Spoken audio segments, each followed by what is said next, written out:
ARESxGOD here, and it's time to talk about Noblesse, the continuation of it, so to say, because apparently you have to watch the OVA Noblesse Awakening to make sense of episode 1, which aired. Nobody really knew that at the beginning. Maybe I missed it, a bunch of people have also missed it, and from what I saw, everybody was pretty confused as to what was happening, felt like they missed an episode, so you have to watch Noblesse Awakening to make sense of episode 1. Now, I'll touch up a bit on Noblesse Awakening, but I'll let you guys know when I'm gonna talk about episode 1, just so you guys know when I'm swapping to episode 1. So, let's get into it and talk about Noblesse a bit. Now, let's start with Awakening, just to get freshen up about it, and see what Noblesse is about. So, Awakening starts off a bit with presenting the characters, so to say, with the ones with power protected humans, worship them, and also the protectors of the protector, the ones protecting the ones with power, have come to be known as Noblesse, and this is where the title comes from. They're very powerful, probably the most powerful being in the world. Now, we see that everybody's trying to find this coffin, trying to get it open. We have the organization, this mysterious organization who seems to be running also experiments on people, trying to give them superpowers, and they're the villains of Noblesse Awakening, and probably even moving forward with the series. Now, inside the coffin we see our main character, Cadis Trama di Raziel, or Raziel or Rai, how everybody's gonna come to call him, Rai. And he's super powerful. He's the noblest one. Now, the organization having missed him, not getting a hold of the coffin, they seem to be trying to find him, who was in the coffin, who took what was inside. And we also see there's two squads with this organization, Jake and Marie, who are the villains of Awakening, so to say, at the beginning. And we have M24 and M21, who are these two guys who also have been experimented on, treated as lab rats, especially by Jake and Marie. They treat them like complete trash, call them worthless and so on. But they also have a tragic past, especially with experiments and how everybody has treated them. Now, M24 and M21, they have this promise about finding their own names and just living a good life. They turn against Jake and Marie, but they also doesn't turn out very good for them, especially for M24, who gets killed by Jake. And now we have on the other side our main character, Rai, who actually finally meets Frankenstein. And Frankenstein and Rai have a master-servant relationship. Frankenstein seems to be willing to do anything and everything for Raziel. Now, they finally get into it, and also some students get involved from Frankenstein's school, which we find out a bit later on. And especially, what was his name? Yu, if I remember correctly. Yeah, Yu. Or there's also another description for his name, Shinvu. Korean names, I'm sorry, as you guys know, names are not my strong suit, honestly. But yeah, Yu, Yuna, and Manabu are the three students who get involved in this entire thing. They also get saved by M21 and M24 because, like I said, they go against Jake and Marie. M24 unfortunately dies, gets killed by Jake. Now, the other ones, we have Frankenstein fighting Marie. He wins, but he also needs permission from Raziel to unleash his power. They have seals on their powers. Now, like I said, he beats Marie. Now, on the other side, we have Jake, who seems to be very powerful. M21 doesn't stand a chance against him. And Yu is also very badly wounded, trying to protect his friends. And Raziel comes in. And honestly, the entrance he made, his demeanor, the way he was acting, and how powerful he was, he just mopped the floor with Jake. Just constantly kept him kneeling no matter what Jake did, and at the end of the fight he turned him into a blood slushy. I liked it quite a lot, especially Raziel. He wasn't talking very much, he just did what was needed of him. You can feel his power, so to say, by the way he acts. He's also kind of like a newborn in this world, because after he came out of his coffin, we find out he's been inside there for 820 years. Now, that's a lot of time, and the world has changed a lot around him, especially humans, civilizations, and so on. Now, this is just touching up a bit on Noblesse Awakening. I highly recommend you watch it. It's like 33 minutes, 37 minutes, somewhere around there, just to get the full picture of the series, a bit of backstory of the world, the characters. And you need to watch this, because without it you're not going to be able to make sense of Noblesse going forward, especially episode 1, because episode 1 that just aired, it's a direct continuation from Noblesse Awakening. Now, you can stop the video here, go check out Noblesse Awakening, and then come back and check out episode 1. So, 3, 2, 1, let's talk about episode 1. Now, like I said, it's a direct continuation from Noblesse Awakening. And it starts, we see this special squad, special unit of soldiers in the jungle carrying out a mission, trying to get to this target, the doctor. And each of them is presented a bit. We have Shark, who seems to be your psycho with knives, killing soldiers. Hammer is your big dude, very, very powerful. Takio is your athletic soldier, so to say, and shooter. And Captain Kranz is the guy in charge. Tao is the tech guy, hacking, technology support back in the van. Now, for this presentation of the squad, we find out they're part of the organization that was back in Noblesse Awakening. I have the feeling from them that I was watching X-Men Origins Wolverine.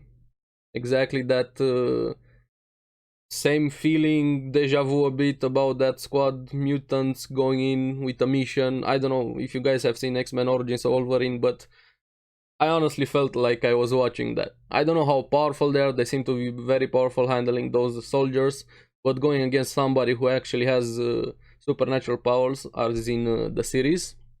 Vampires, werewolves probably. I don't know how they're gonna handle that. We see that their next mission is gonna be in Japan to investigate what happened with Jake, Marie, the coffin, and so on. This is why I'm saying you're gonna need to watch Awakening to make sense of episode 1. Now, we see that Frankenstein is the director of the school. Raziel also joins the school as a student. M21 also joins the school as a guard or protector to be there. They're gonna take care of him, Raziel and Frankenstein. Raziel actually saw something in M21, that's why he wants to keep him around. I think he's gonna be part of the main character cast, so to say. You, Manabu, and Yuna are probably gonna be part also, being the humans along for the ride with the supernatural vampires and secret organizations. I'm actually curious what their role is gonna be in this story. Now, they also need information about this organization. We found out from M21 that the name of the organization is the Union. They just want more power, running experiments, especially Raziel. Like I said, he feels like a newborn child. He doesn't know what to make of the world, how to deal with everything, but he's taking a liking to the students and how they treat him. I think it's probably the first time for him, or the first time in a long time, when somebody actually treats him like a normal person instead of treating him as this god to be worshipped, especially you, Manabu, and Yuna, how they treat him like part of their group and friends, equals instead of master-servant relationship. That's why I think he kind of took a liking to them. He's also very childish or comedic, the way he interacts with the world, especially ramen, waiting for the noodle to spread around in the bowl, and the way he describes wanting stuff, especially about the cell phone. When you told him he needs to get a cell phone, he went a roundabout way describing it to Frankenstein. Frankenstein has a good understanding of him. I feel they have a long relationship. Curious if we are gonna see more backstory with Raziel. We're probably gonna see it, especially his history with Frankenstein. I get a lot of mystery feelings from the series, especially about their powers, what exactly they are. I know vampires, but how they came to be, more exposition about them. I'm actually intrigued about this, and he even got you got Raziel to use emoji in his messages, especially to Frankenstein. Now M21 also has some flashbacks about his past with the group that was experimented on, the feelings he had from the promise he made with M24 to actually find their name and their history, and he's gonna hold that promise because, like I said, Raziel and Frankenstein are gonna take care of him. Now, in school, we see that some bullies or delinquents, macho dudes, just appear in the school and start trouble, mainly because of you, who just saved the girl from tripping over at the crosswalk, and that girl's boyfriend took it the wrong way, and he's very insecure, and his pride, and just thought that you was hitting on his girlfriend. Now, the girl also seemed very interesting on you, especially by her reaction and her face, and not really saying anything to what was going on. And she just kept her mouth shut, honestly. Now, his friend, like I said, he's very aggressive, you're delinquent type, thick-headed, so to say. And just wants to find the redhead one, being you, who was the one who got involved with his girlfriend. Now, I don't know, this janitor also gets involved. He seems to have a relationship with Frankenstein also, and gets involved as trying to stop the fight, protecting you. He gets beat up also, but I don't know, maybe there's something more to this janitor. He doesn't seem like your typical janitor. Maybe I'm reading too much into it, but we'll see.